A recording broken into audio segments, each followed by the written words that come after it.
Okay, we'll start with Chronomia, a port from the ever-famous BMS. Ah, we love BMS charts around here. This truly is a BMS song. BMS chart, BMS time. Captures all of the buttony goodness. I think a lot of people are really, really torn on this one. In fact, this doesn't capture the buttony goodness at all. This is mostly a knob chart. Oh, really? It's got some really funky knobs, a lot of one-handing sections. Really very tricky. Scoring on it is quite difficult.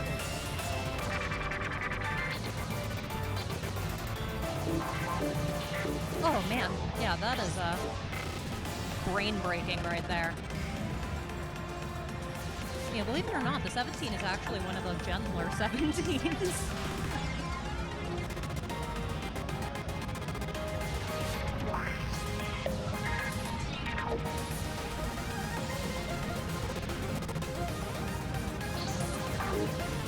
So these players in particular, Wari, Florida, from Florida, a longtime player, several years, probably about 4 or 5 years, maybe more, I'm not quite sure, but I know at least 4 or 5 years. Recently got Imperial, huge showing to get Imperial. Impton, incredible player. I believe he's Imperial on Chronomia. The home version, which I don't think shares vocals with the arcade. Oh! I was under the impression it did, and I don't believe it does. That's actually a huge bummer. But, I mean, at the same time, Chronomia is a huge way to improve. It's a way to play the game at home, play a lot of the same songs that you play in the arcade. For a fee. But, you know, it's a huge way to improve, and who knows? The turnout next year could be a whole different batch of players. Commentated is a big deal. So, like me personally, I'm from Kansas.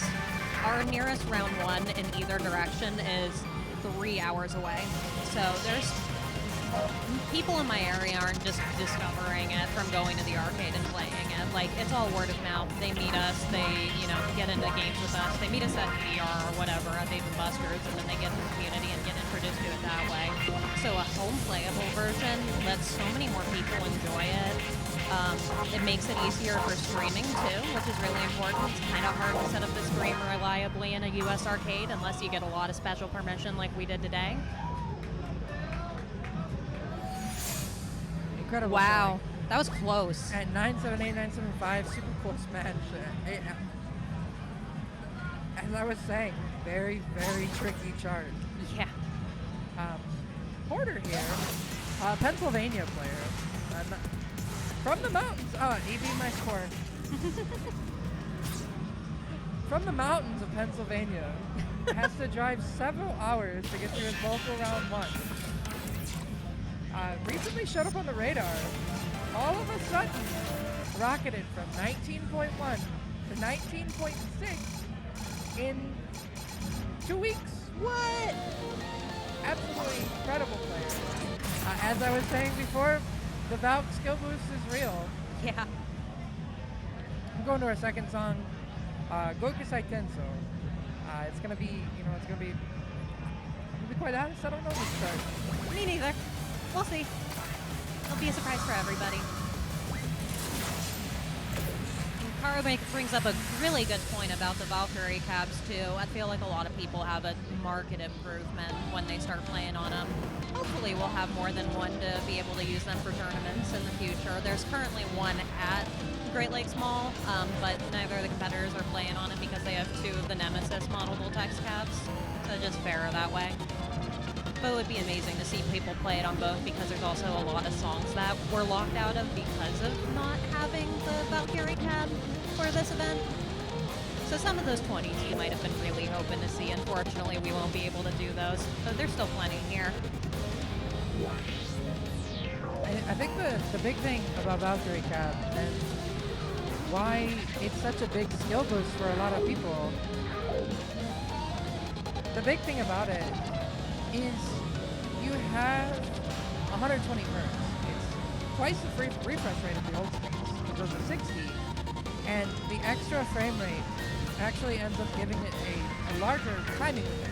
which is why they were able to fit S critical in and make it, you know, a little more exact. Because if they left it at just critical, it would be too easy. So they need to give players something a little more of a strive for. And it really helps, you know, players like, it's not just going to help with your scoring, but it's also going to help with your clearing. The screens are just so much better, easier to read. It's a lot. Yeah. That knob drop is heartbreaking. Yeah. He's still holding his lead though. Just not as comfy.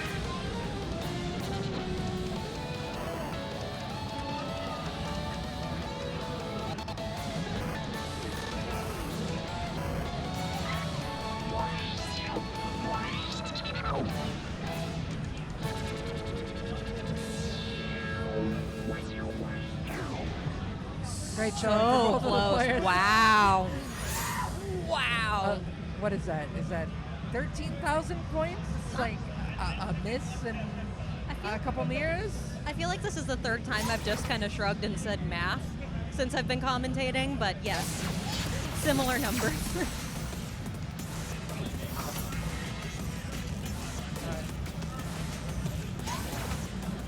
a shame I don't really like the possession remixes in this game. Oh, they're fantastic. I'm just kind of okay on them. This remix this is special because the first time you play it, you'll probably fail because it's got some really funky soft land.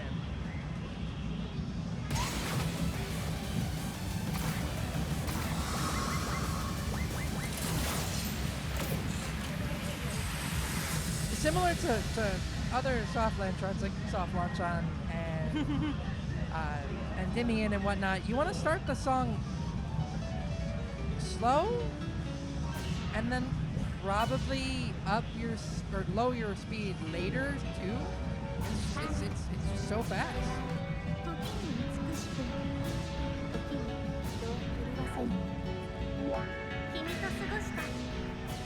I don't know, maybe you can tell me since you play a slightly higher level than me. With 2DX, it's obviously a pretty common strategy to just adjust your speed on the fly to be able to time your best. Is that fairly common in a lot of high-tier Voltex as well? I think it depends on the chart. If there's a long soft land section, maybe not. Maybe you just want to learn to read it slow or fast. If it's something drastic that's just going to cause you to just not be able to read it, probably. Yeah.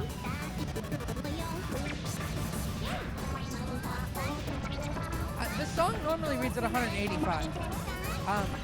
At the end, it goes up to about 340. So there, you have an opportunity to adjust your speed as you see, but it's still, you know, just remembering to do it is tough. Actually doing it is also tough.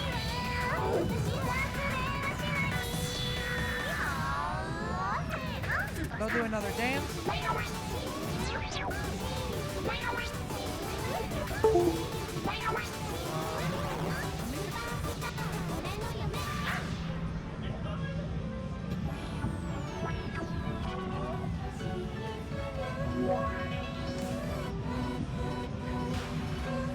Wari was playing so well, it just cut the stream. Yeah, it goes up to 370. Wow. And just read it. Right next to each other again. Wow. Absolutely incredibly close. Super, super close. Wari just squeaking it out there. Both players putting up an incredible show, showing that they won't go down without a fight. That's correct. I think what's also really great is that when you see scores that are so close like that, like, you know you have two players who are really well matched. You know, you're finals, you don't want to see a big old blowout. Like, it's exciting, but you want everybody to be, like, competitive with each other. So matches like that just showcase the best of what a tournament has to offer. Players who are incredible matched up against other incredible players.